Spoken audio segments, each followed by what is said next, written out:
먼저 1912년 듀샹이 계단을 내려오는 누드라는 작품을 냈더니 입체파 동료들이 이건 제대로 된 입체파 작품이 아니야 하면서 전시를 거절합니다. 이건 철저히 기준이 아름다움이나 질적인 부분에 있었던 미학적 거절이었죠.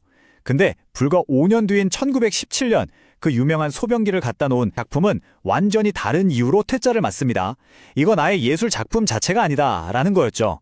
단순히 5년이라는 시간이 흘렀다기엔 이 두 거절 사이에는 예술계 판도를 뒤엎는 거대한 미스터리가 숨어 있습니다. 사실 1912년과 1917년 사이 미술계의 평가 기준에는 아주 결정적인 단절이 발생합니다. 듀샹이 1917년 독립미술가협회에 전시에 써먹은 전략을 보면 이 소변기 거절 사건이 철저함에 계획된 의도적 스캔들이라는 걸 알 수 있어요. 당시 전시는 그냥 $6, 참가비 $6만 내면 묻지도 따지지도 않고 무조건 전시를 할 수 있는 진짜 획기적인 방식이었거든요. 좋은 예술을 심사위원이 감히 판단하는 그 권위를 아예 박살내겠다는 취지였죠. 듀샹은 일부러 알무트라는 가짜 이름으로 소변기를 슬쩍 출품해놓고 자기는 심사위원직에서 쿨하게 사임해버립니다. 사실 그의 입장에서는 이 작품이 순순히 통과됐다면 아마 엄청 김 빠졌을 거예요. 애초에 그의 진짜 타겟은 이 변기가 예술이냐 아니냐 하는 논란 자체를 만들고 그 개념을 예술로 승화시키는 거였으니까요. 듀샹이 도대체 얼마나 엄청난 금기를 깬 건지 실감하시려면 서양 미술의 뼈대였던 살롱 시스템을 아셔야 합니다. 살롱이 생기기 전으로 미술계 권력의 판도는 그야말로 180도 뒤집혔거든요.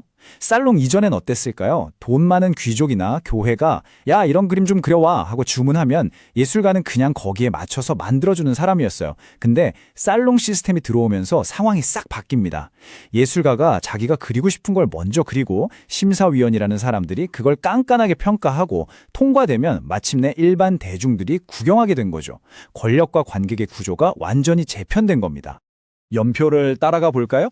1648년에 파리 아카데미가 딱 설립되고 1753년에 드디어 살롱이 대중에게 개방됩니다. 당연히 관람객이 폭발했고 예술가들에겐 대박날 기회였죠.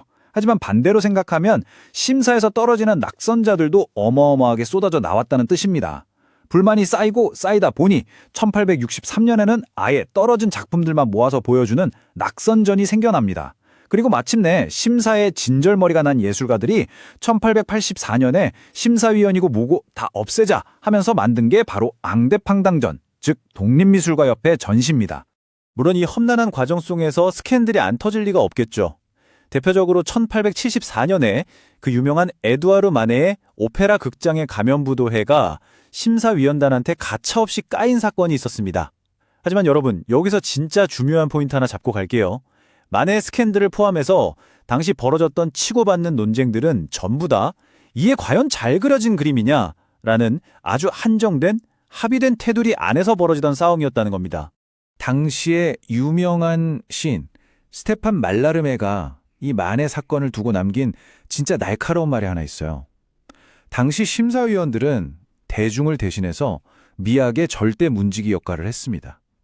그들이 할 수 있는 말이라곤 딱 두 가지뿐이었어요. 이거 잘 그린 그림이네? 통과. 아니면 이건 뭐 그림도 아니네? 탈락. 이거였죠.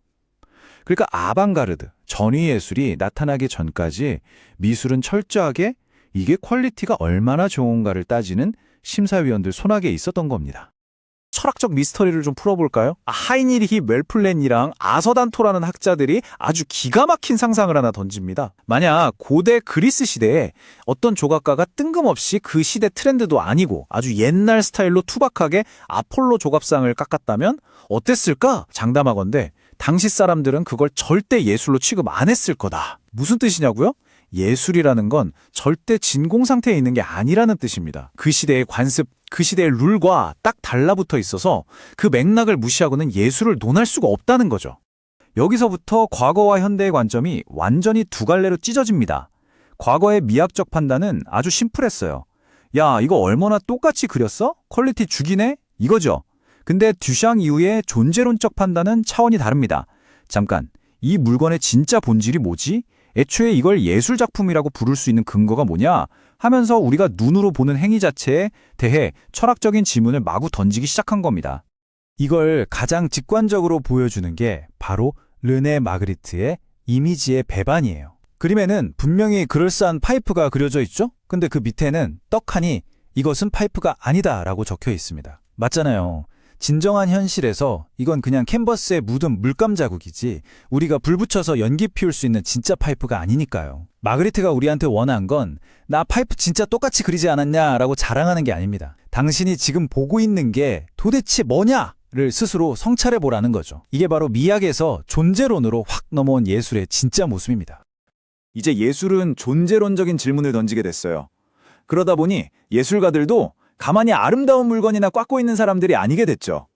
관객의 머릿속에 아주 적극적으로 치고 들어가는 겁니다. 옛날 고전 미술 시절엔 대중들이 그냥 정해진 룰 안에서 색감이 좋군 하고 평가하면 그만이었습니다. 근데 아방가르드 예술가들은 아예 다른 판을 짭니다. 당신들이 지금 당연하다고 믿고 있는 그 예술의 규칙? 그거 자체가 진짜 맞긴 한 거냐? 다시 생각해봐라. 하고 관객을 도발하는 거죠. 1946년에 듀샹이 한 이 말 한마디가 상황을 딱 정리해 줍니다. 예술의 완벽함이란 없다. 반드시 반항의 정신이 있어야 한다. 예술가들이 맨날 선배들 기법이나 따라하고 붓터치나 완벽하게 다듬고 있으면 그게 무슨 소용이냐는 겁니다.